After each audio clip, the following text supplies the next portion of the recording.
Alright guys, got another tool review for you here. Again, when we were setting up our shop to make our Roundabout merchandise for our chairs and baby swings, I had to have a router. I had to have something to do a round over bit.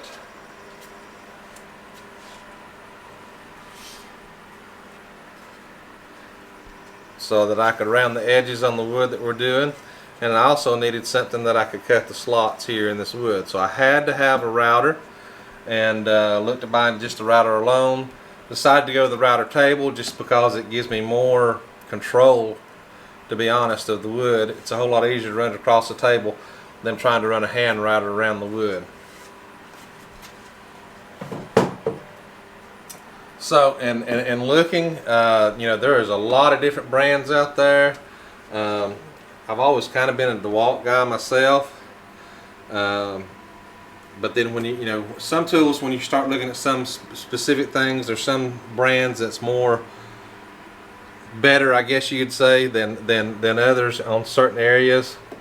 And I know Bosch is a real popular router, and kind of top of the, what a lot of people consider top of the line. But again, you know, I was just getting started on some of this stuff, and so I kind of wanted to try not to break the bank when I was setting up my shop here. And so in doing some shopping, I was actually going to buy the Bosch table and the Bosch router, but Lowe's had this Cobalt here where the table and the router, which I've already got the router mounted under there, it's kind of hard to see, but the table and the router both was only about 160 bucks. And that was normal everyday price. That wasn't actually even on sale. And so I went ahead and went this route simply because, honestly, it was over half of the price of the DeWalt or the Bosch. And for that kind of savings, I had to at least try it. I figured even if it didn't last long, I had to try it for that price. And I'll be honest with you, this thing has been wonderful. I expected it to kind of be kind of cheap feeling for the price, and it's not. It's all aluminum tabletop here. You have your fence here. And the router itself is actually very nice. I've been very impressed with it. Again, you can unbolt it from the table here and use it as a hand router if you needed to. I bolted it to the tables just simply because it makes it easier for everything. One tip, when you do bolt it to the table here, if you're not careful, you can spin it around the wrong way, because you see your 3 holes here that mount. But you want to make sure you turn it in such a way that when you mount it to the table, you can get to the adjustment. This little tool right here will go right in here and let you adjust the height up and down.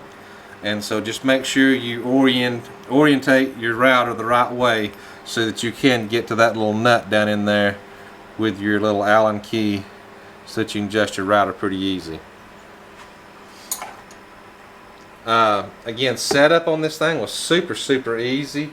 There's basically just 4 bolts that holds the table legs here, and then 3 screws to mount your router. You do have to take off the little plastic base that comes on the hand router. If you're going to use a hand router, that would be on there. You just simply take that off, you take those 3 screws out, and then that mounts it right in here to the table then, so it gets up in there nice and flush. So again, setup didn't take me probably 20 minutes. Notice I do have, it does have where you can hook up your vacuum system on it to try to help with some of the sawdust. That's wonderful. And if you use the hand router, there's actually the smaller, I don't know if you can see it up and under here or not, but there's actually a little plastic piece here where you can hook up your hose if you're using it as a hand router also, if you have the adapter on your shop vac to go down to the smaller hose. I do have the feather boards on here because I was cutting some slots and some wood, and so the feather boards do help you keep it under control a little bit better so it doesn't move around. You get one of these bits here, you know, if you're not real steady and don't have a fence, it'll go all over the place with you. So I do appreciate the feather boards that they have on board here. But for 160 bucks, guys, it is great. My only disappointment is I wish these had been metal. But in using it, it has not shifted. It is very strong. The way they have it constructed, even though this bottom part, the legs, is out of plastic, they're very strong, and so I haven't been disappointed. The only point I was disappointed in that was when I took it out of the box. I was hoping they'd been metal, but you know, the tabletop is all aluminum, and it's very sturdy. I actually don't even have it bolted down to my workbench yet, and you see it's very steady. It doesn't move around, and it doesn't shake and shimmy just because this is plastic. So I've been very happy with that.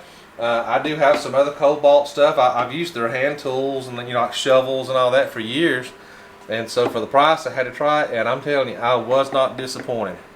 My only advice is when you're buying your bits, don't go cheap on your bits. Get good bits, because that way they'll last much longer, and of course depending on what kind of wood you are, depending on how long they last. But you know, I didn't go cheap on the bits. I did buy the Bosch bits for the router, and everything's been going great. Again, we have cut a lot of wood with this and routed a lot of wood over the last 30 days or so, and that's the reason why I wanted to wait a little bit to try it out and let you guys know about it. Because again, when I was shopping, there wasn't a whole lot of reviews out there about this stuff, and there's a lot of YouTube videos out there on how to use routers, but not a lot of YouTube videos out there as far as the different models and the different brands. And so I just wanted to bring that to you.